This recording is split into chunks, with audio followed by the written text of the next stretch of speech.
महाभारत के महाकाव्य में पांडवों की उत्पत्ति देवताओं से जुड़ी हुई है। कुंती और माद्री के द्वारा पांडवों का जन्म एक महत्वपूर्ण घटना है, जिसमें कुंती की विशेष भूमिका होती है। युधिष्ठिर के जन्म के बाद शेष पांडवों का जन्म माद्री और कुंती से हुआ, जिसका कारण भी एक महत्वपूर्ण कथा है।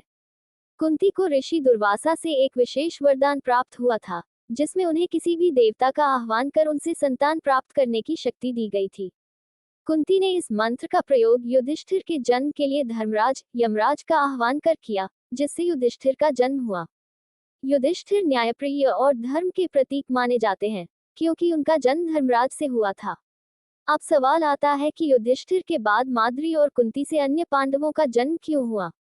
इसका मुख्य कारण पांडु और उनके परिवार की इच्छा थी कि उनके और भी पुत्र हों। पांडु, जो हस्तिनापुर के राजा थे, को एक श्राप मिला था कि यदि वे किसी स्त्री से शारीरिक संबंध स्थापित करेंगे तो उनकी मृत्यु हो जाएगी। इस श्राप के कारण पांडु अपनी पत्नियों कुंती और माद्री के साथ संतान उत्पन्न करने में असमर्थ थे।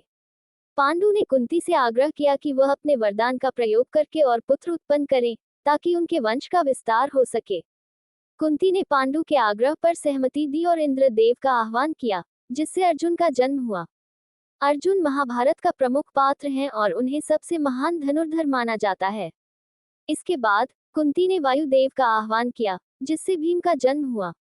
भीम अपनी विशाल शक्ति और पराक्रम के लिए प्रसिद्ध थे। कुंती ने 3 देवताओं का आह्वान करके 3 पुत्रों को जन्म दिया, जिससे युधिष्ठिर, भीम और अर्जुन का जन्म हुआ। माद्री, जो पांडु की दूसरी पत्नी थी, ने भी पांडु से आग्रह किया कि उन्हें भी संतान की प्राप्ति हो। पांडु ने कुंती से निवेदन किया कि वह माद्री को भी यह मंत्र सिखाएं, ताकि वह भी संतान प्राप्त कर सके। कुंती ने इस वरदान को माद्री के साथ साझा किया और माद्री ने अश्विनी कुमारों का आह्वान किया, जिससे नकुल और सहदेव का जन्म हुआ। माद्री ने 2 पुत्रों को जन्म दिया, जो बहुत सुंदर और गुणवान थे। इस प्रकार पांडवों का जन्म कुंती और माद्री द्वारा हुआ, जिसमें देवताओं की कृपा से 5 वीर पुत्रों की प्राप्ति हुई। प्रत्येक पुत्र का जन्म एक विशेष देवता से हुआ, जो उनके गुणों और व्यक्तित्व को भी दर्शाता है।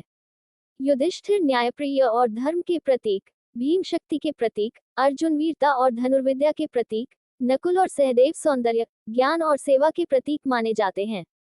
कुंती और माद्री द्वारा पांडवों को जन्म देने की मुख्य वजह पांडु के श्राप और उनके वंश को आगे बढ़ाने की इच्छा थी।